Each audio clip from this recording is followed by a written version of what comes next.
सरदार वल्लभ भाई पटेल, पहले हमारे सिलेबस में इनके बारे में इन्फॉर्मेशन कम थी। अब तो खैर पूरा सिलेबस है जी। पूरा रियासतों के एकीकरण को लेकर सरदार वल्लभ भाई पटेल की क्या भूमिका थी, एक डिटेल सिलेबस, एक डिटेल इन्फॉर्मेशन इनके बारे में है। और ये 6 नंबर का क्वेश्चन कई बार आ चुका है। जब से सिलेबस में है तब से हर साल इनके बारे में एक क्वेश्चन बनता है। प्री बोर्ड में, इस साल के प्री बोर्ड में भी 6 नंबर का एक क्वेश्चन पूछा जा चुका है देसी रियासतों के एकीकरण में सरदार वल्लभ भाई पटेल की भूमिका को लेकर। इस बार बोर्ड में क्या है, बोर्ड में जी यहाँ से एक बढ़िया सा MCQ आएगा, डेफिनेटली आने वाला है। इसलिए इस टॉपिक से लेकर, इस टॉपिक को लेकर आप अच्छी तरीके से बिल्कुल आश्वस्त हो जाएं कि 1 नंबर के लायक, तो MCQ के लायक आप तैयारी कर ही लें। हो सकता है 2 नंबर का भी आ जाए, लेकिन आना ही है। आइए पढ़ते हैं सरदार वल्लभ भाई पटेल के बारे में। देखो, हमें ज़्यादा कुछ वो नहीं पढ़ना है जो बेकार मटेरियल है, हमें केवल उतना ही पढ़ना है जो हमारे सिलेबस में है और जहाँ से प्रश्न आएंगे। आइए जानते हैं पटेल जी के बारे में। अगर हम बात करें तो ये महात्मा गांधी जी के विचारों से प्रभावित थे। ये महात्मा गांधी के विचारों से प्रभावित थे और इनसे प्रभावित होकर इन्होंने भी भारत के स्वतंत्रता आंदोलन में अपनी रोल, अपनी भूमिका और इस तरीके से वो स्वतंत्रता आंदोलन में भाग लिया इन्होंने। अब कैसे भाग लिया, देखो, ये नेता के तौर पर आए, ये बाकी एक कार्यकर्ता के तौर पर नहीं आए, ये खुद ही आंदोलन में नेतृत्व करने लगे। जैसे कि खेड़ा सत्याग्रह जो कि 1918 में हुआ था, उसके बाद बारदोली सत्याग्रह 1928, बारदोली सत्याग्रह के बाद ही सरदार वल्लभ भाई पटेल के सामने सरदार की उपाधि दी गई महिलाओं के द्वारा। किसके द्वारा? महिलाओं के द्वारा। वह भारतीय स्वतंत्रता आंदोलन के क्या प्रमुख नेता के रूप में उभरे थे। इसके बाद तो 2 बड़े यहाँ पर आंदोलन उनके द्वारा चलाए गए। एक तो खेड़ा सत्याग्रह 1918 में और उसके बाद 1928 में बारदोली सत्याग्रह। बारदोली सत्याग्रह महत्वपूर्ण है क्योंकि ये मुख्य रूप से सरदार वल्लभ भाई पटेल के नेतृत्व में चलाया गया था। उसके बाद अगले पॉइंट की ओर बढ़ते हैं। हर एक पॉइंट से एक MCQ बनता है। ध्यान देना, हर एक स्टेटमेंट से, हर एक सेंटेंस से एक MCQ बनता है। तो इस तरीके से तैयारी करनी है कि हमारा MCQ बिल्कुल भी इग्नोर नहीं कर सके, हम हर एक सेंटेंस को इग्नोर नहीं कर सकते। आइए पढ़ते हैं अगले पॉइंट में। आज़ादी के समय सरदार वल्लभ भाई पटेल भारत के पहले उप प्रधानमंत्री भी थे और गृह मंत्री भी थे। याद रखना, अंतरिम सरकार में, ये अंतरिम सरकार क्या थी? अरे 1946 से लेकर 52 तक जो सरकार थी भारत में, वो अंतरिम सरकार थी। 46 में, जुलाई 1946 में संविधान सभा के चुनाव हुए थे, तभी से लेकर अंतरिम सरकार का गठन हो गया था। और तब से लेकर 52 तक जब पहले आम चुनाव हुए थे, तब तक यही अंतरिम सरकार काम कर रही थी। और इस अंतरिम सरकार में भारत के पहले उप प्रधानमंत्री कौन थे? सरदार वल्लभ भाई पटेल थे और गृह मंत्री भी सरदार वल्लभ भाई पटेल थे। अब क्योंकि उनको गृह मंत्री का कार्यभार दिया गया था, घर की जिम्मेदारियां दी गई हैं, तो इस जिम्मेदारी का सबसे बड़ा वो हिस्सा है कि उस समय की मौजूद सबसे बड़ी चुनौती थी देसी रियासतें। भारत में 565 देसी रियासतें थी और उनको भारतीय संघ में मिलाना एक बहुत बड़ी चुनौती थी भारत की एकता और अखंडता के लिए। तो सरदार वल्लभ भाई पटेल ने इस चुनौती को संभाला, इस चुनौती को कैसे हैंडल किया, यही से हमसे प्रश्न पूछा जाता है। तो 565 देसी रियासतों का एकीकरण करने में वो सफल हुए। एक ऐसा कार्य जो असंभव सा प्रतीत हो रहा था, उस असंभव से प्रतीत होने वाले कार्य को उन्होंने पहले तो खुद इसका उत्तरदायित्व लिया और इसको सफलतापूर्वक निपटा भी लिया या पूरा भी कर लिया।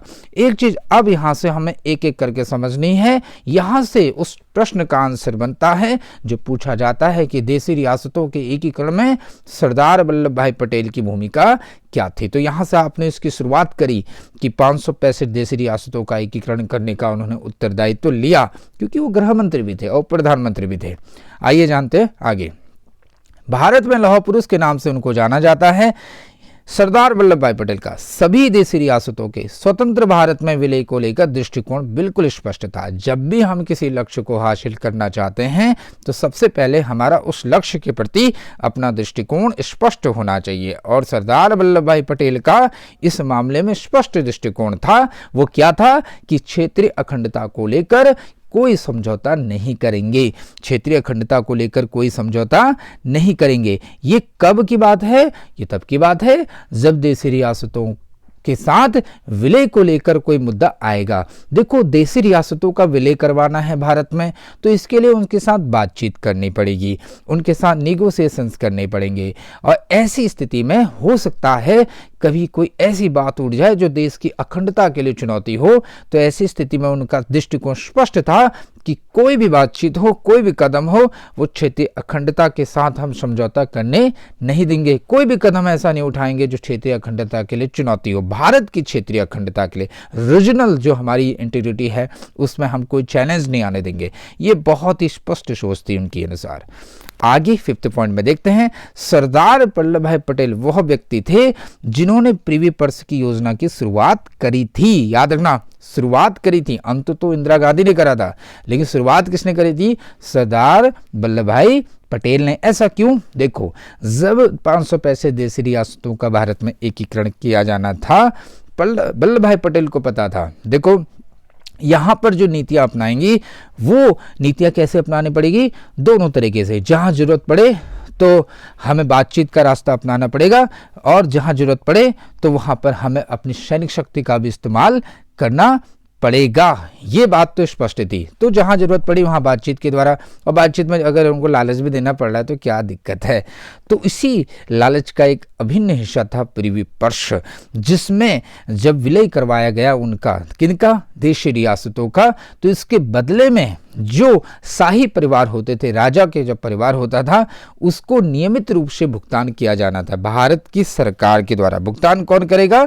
भारत की सरकार करेगी। प्रिवी पर्स से एक तरीके से भत्ता होता था, एक तरीके से विशेष सुविधा होती थी जो भारत सरकार किसको देती थी? शाही परिवारों को देती थी। याद रखना, तभी तो रजवाड़े तैयार हो गए भारत में विलय को लेकर। नहीं तो उनको डर था कि कहीं हमारा विलय हो रहा है तो साथ साथ हमारे महल भी कहीं ना कहीं तो भारत सरकार ही ना ले ले।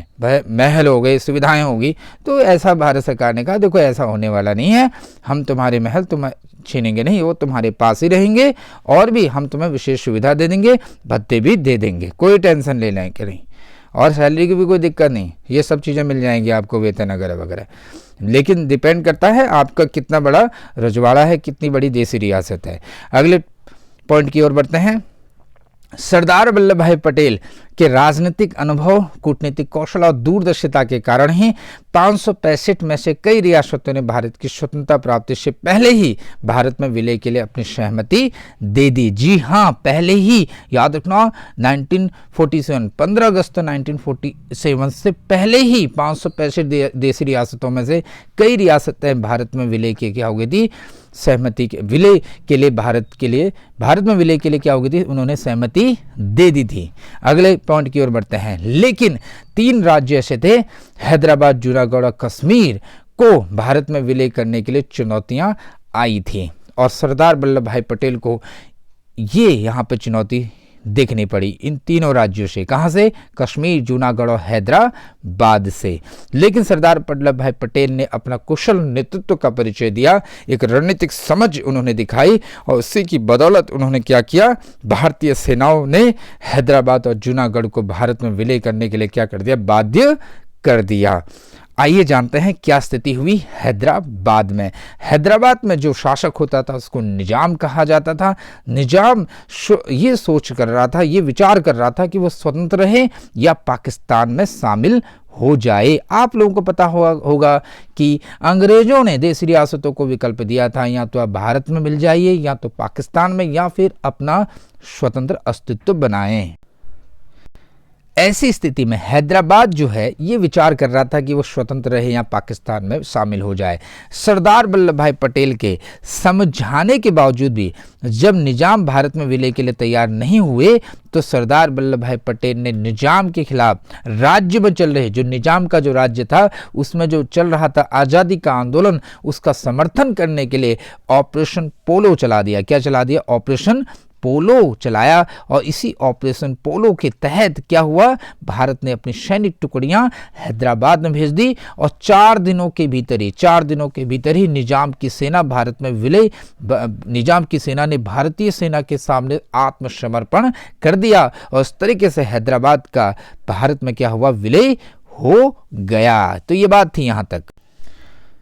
जोधपुर के राजा अपनी रियासत का पाकिस्तान में विलय चाहते थे। जोधपुर को लेकर यहाँ पर है बताया गया है कि वहाँ के जो राजा थे वो पाकिस्तान में अपना विलय कराना चाहते थे, लेकिन सरदार वल्लभ भाई पटेल को इस बात के बारे में जैसे ही पता चला तो उन्होंने जोधपुर के राजा से संपर्क किया और उनको कई सारी रियायतें दी और लाभ दिया, और इसी रियायत और लाभ के प्रस्ताव से जोधपुर के राजा भारत में विलय करने के लिए राजी हो गए और इस तरीके से जोधपुर का भारत में क्या हो गया, विलय हो गया। उसके बाद अगली देसी रियासत जूनागढ़ को लेकर, जूनागढ़ के जो नवाब थे वो भी पाकिस्तान में विलय के प्रस्ताव को स्वीकार कर लिया था उन्होंने। इस खबर का पता चलते ही जूनागढ़ के लोगों ने नवाब के विरुद्ध विद्रोह छेड़ दिया था, जिसके चलते नवाब कहाँ चले गए, कराची भाग गए। सरदार पटेल ने पाकिस्तान से जूनागढ़ में जनमत संग्रह कराने का आग्रह किया था।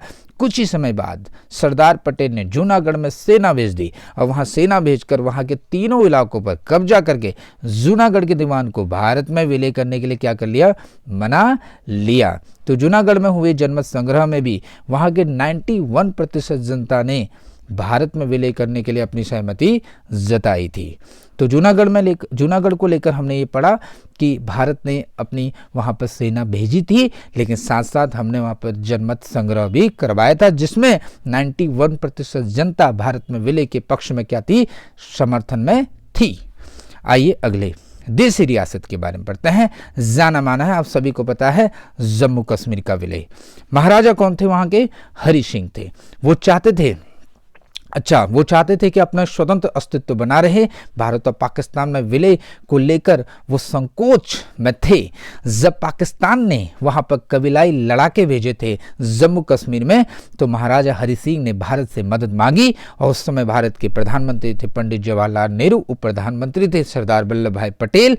उन्होंने इस शर्त पर हरि सिंह को मदद दी कि वो पहले भारत के साथ विलय जो पत्र है, इंस्ट्रूमेंट ऑफ एक्सेशन जो है, उस पर हस्ताक्षर करेंगे, और जैसे ही वो उस पर हस्ताक्षर करेंगे तो भारत उनकी सहायता करेगा। तो राजा हरि सिंह इसको लेकर सहमत हो गए और इस तरीके से भारत का कश्मीर का भारत में क्या हो गया, विलय हो गया। भारत ने क्या किया, भारत ने पाकिस्तान से भेजे गए कबीलाई लड़ाकों को कश्मीर से क्या कर दिया, खदेड़ दिया। इस तरीके से कश्मीर भारत का क्या बन गया, हिस्सा बन गया। उसके बाद अब आते हैं उनके अगले, ये तो थी देशी रियासत को लेकर, अलग अलग देशी रियासतों का किस तरीके से विलय हुआ, जोधपुर, कश्मीर, जूनागढ़ और इसके अलावा हैदराबाद। अच्छा, आप लोगों को पता भी होगा मणिपुर भी हमारे इस चैप्टर के अंतर्गत है कि मणिपुर का किस तरीके से विलय हुआ था। तो मणिपुर को लेकर हम अलग से पढ़ेंगे बाद में। आइए पढ़ते हैं सरदार वल्लभ भाई पटेल की और क्या भूमिका थी। तो कश्मीर पर सरदार वल्लभ भाई पटेल की राय देश के अन्य नेताओं से बिल्कुल अलग थी, क्योंकि वह पाकिस्तान की मंशा को जानते थे, खासकर जिन्ना की जो मंशा थी उससे वो भली भांति परिचित थे। इसलिए सरदार वल्लभ भाई पटेल हैदराबाद और जूनागढ़ की ही तरह कश्मीर को भी सैन्य अभियान के द्वारा ही भारत में मिलाना चाहते थे। परंतु कुछ महत्वपूर्ण नेताओं के अदूरदर्शी और राजनीतिक निर्णयों के कारण सरदार वल्लभ भाई पटेल कश्मीर का भारत में पूरी तरीके से विलय कराने में सफल नहीं हो पाए। आप लोगों को पता ही होगा बच्चों, नहीं पता है तो जान लीजिए कि कश्मीर का एक बहुत बड़ा हिस्सा पाकिस्तान के पास है। ये दुर्भाग्यवश है कि वो आज तक भी उसी के पास बना हुआ है।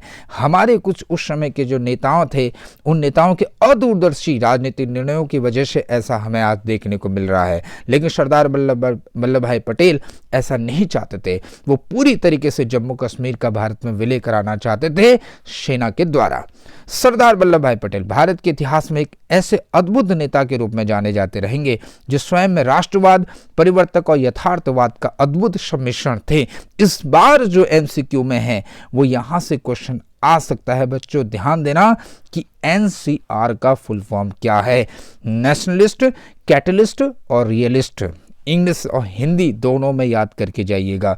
नेशनलिस्ट का मतलब हो गया राष्ट्रवाद और कैटलिस्ट का मतलब हो गया परिवर्तक, रियलिस्ट का मतलब हो गया यथार्थवाद। याद रखना किनको, सरदार वल्लभ भाई पटेल को इन तीनों का मिश्रण माना जाता है। किनका, नेशनलिस्ट का, कैटलिस्ट का और रियलिस्ट का, राष्ट्रवाद, परिवर्तक और यथार्थवाद का मिश्रण माना जाता है इनको। आगे बढ़ते हैं। 1991 में सरदार वल्लभ भाई पटेल को भारत रत्न से सम्मानित किया गया। ध्यान देना, भारत रत्न से सम्मानित कर दिया गया है। सरदार वल्लभ भाई पटेल को 1991 में किया गया था। पटेल को क्या, भारत रत्न, भारत का सबसे बड़ा पुरस्कार भारत रत्न। आइए पढ़ते हैं अंतिम जो पॉइंट है सरदार वल्लभ भाई पटेल को लेकर, क्या है जी बच्चों बताइए। भारत सरकार को ये बात का बिल्कुल भली भांति परिचित थी कि खासकर नरेंद्र मोदी के नेतृत्व भारत की जब सरकार बनी तो उन्हें तो पता ही था कि किस तरीके से सरदार वल्लभ भाई पटेल का रोल है भारत में, भारत की एकता और अखंडता को बनाए रखने में। इसी भूमिका को यादगार बनाने के लिए, हमेशा याद रखने के लिए उनके योगदान को भारत सरकार ने क्या किया, गुजरात राज्य में सरदार वल्लभ भाई पटेल की प्रतिमा लगाई है, जिसे हम किस नाम से जानते हैं, स्टैचू ऑफ यूनिटी के नाम से जानते हैं। किस नाम से जानते हैं बच्चों, स्टैचू ऑफ यूनिटी के नाम से जानते हैं। और ये विश्व की सबसे ऊंची प्रतिमा है जिसकी ऊंचाई कितनी है, 240 मीटर है। कितनी है बच्चों, 240 मीटर है। स्टैचू ऑफ यूनिटी ये प्रतिमा है किसकी, सरदार वल्लभ भाई पटेल की। तो इस तरीके से सरदार वल्लभ भाई पटेल को लेकर जो डिफरेंट टाइप के पॉइंट्स थे वो हमने पढ़े, और इससे बाहर कुछ नहीं है बच्चों, इससे बाहर कुछ नहीं है और इससे कम भी कुछ नहीं है।